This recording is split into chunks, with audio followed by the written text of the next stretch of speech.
ओम नमः शिवाय। श्री शिव महापुराण रुद्र संहिता अध्याय 11 खंड 3। भगवान शिव का गंगावतरण तीर्थ में तपस्या के लिए आना और हिमवान द्वारा उनका स्वागत, पूजन और स्तवन तथा भगवान शिव की आज्ञा के अनुसार उनका उस स्थान पर दूसरों को न जाने देने की व्यवस्था करना। ब्रह्मा जी कहते हैं, नारद, हिमवान की पुत्री लोक पूजित शक्ति स्वरूपा पार्वती हिमालय के घर में रहकर बढ़ने लगी। जब उनकी अवस्था 8 वर्ष की हो गई, तब सती के विरह से कातर हुए शंभु को उनके जन्म का समाचार मिला। नारद उस अद्भुत बालिका पार्वती को हृदय में रखकर वे मन ही मन बड़े आनंद का अनुभव करने लगे। इसी बीच में लौकिक गति का आश्रय ले शंभु ने अपने मन को एकाग्र करने के लिए तप करने का विचार किया। नंदी आदि कुछ शांत पार्षदों को साथ ले वे हिमालय के उत्तम शिखर पर गंगावतार नामक तीर्थ में चले आए, जहाँ पूर्व काल में ब्रह्म धाम से च्युत होकर समस्त पाप राशि का विनाश करने के लिए चली हुई परम पावनी गंगा पहले पहल भूतल पर अवतीर्ण हुई थी। जितेंद्रिय हर ने वहीं रहकर तपस्या आरंभ की। वे आलस्य रहित हो चेतन ज्ञान स्वरूप नित्य ज्योतिर्मय निरामय जगन्मय चिदानंद स्वरूप द्वैतहीन तथा आश्रय रहित अपने आत्मभूत परमात्मा का एकाग्र भाव से चिंतन करने लगे। भगवान हर के ध्यान परायण होने पर नंदी भृंगी आदि कुछ अन्य पार्षद गण भी ध्यान में तत्पर हो गए। उस समय कुछ ही प्रमथ गण परमात्मा शंभु की सेवा करते थे। वे सब के सब मौन रहते और एक शब्द भी नहीं बोलते थे। कुछ द्वारपाल हो गए थे।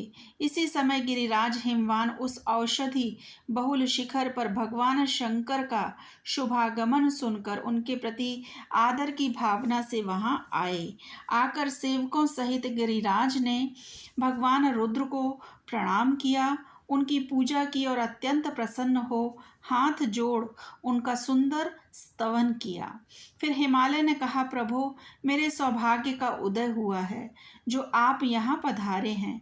आपने मुझे सनाथ कर दिया।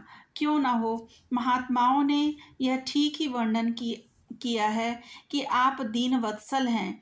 आज मेरा जन्म सफल हो गया, आज मेरा जीवन सफल हुआ और आज मेरा सब कुछ सफल हो गया, क्योंकि आपने यहाँ पदार्पण करने का कष्ट उठाया है।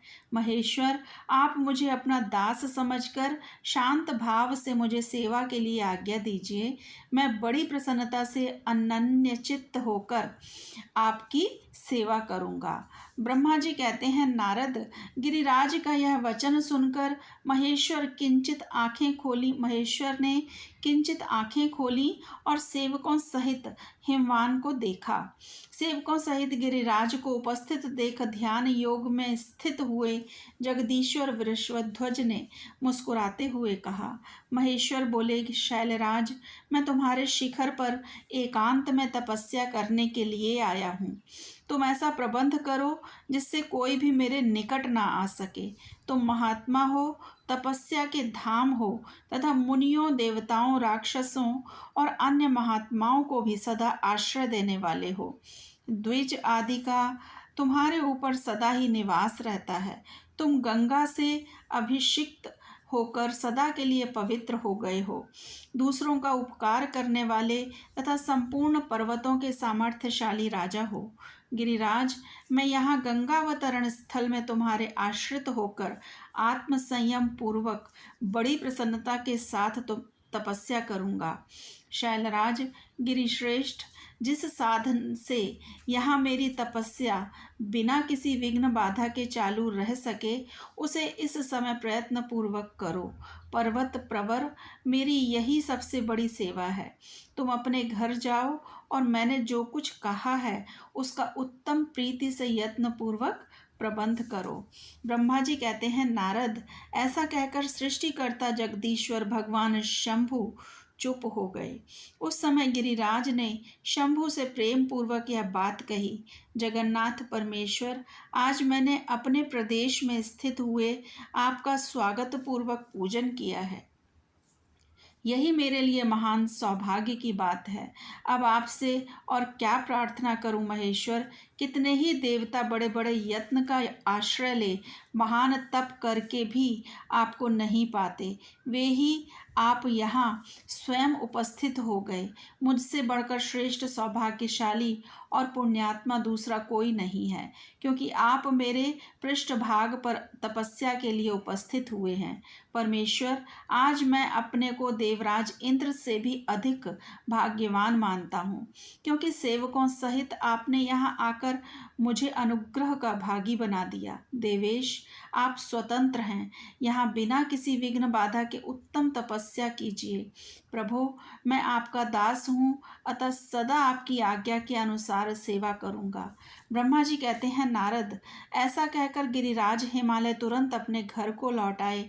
उन्होंने अपनी प्रिया मैना को बड़े आदर से वह सारा वृत्तांत कह सुनाया। तत्पश्चात शैलराज ने साथ जाने वाले परिजनों तथा समस्त सेवक गणों को बुलाकर उन्हें ठीक ठीक समझाया। हिमालय बोले, आज से कोई भी गंगावतरण नामक स्थान में, जो मेरे पृष्ठभाग में ही है, मेरी आज्ञा मानकर न जाए। यह मैं सच्ची बात कहता हूँ। यदि कोई वहाँ जाएगा तो उस महादुष्ट को मैं विशेष दंड दूंगा। मुने, इस प्रकार अपने समस्त गणों को शीघ्र ही नियंत्रित करके हिमवान विघ्न निवारण के लिए जो सुंदर प्रयत्न उन्होंने किया। ओम नमः शिवाय। शिवजी सदा सहाय।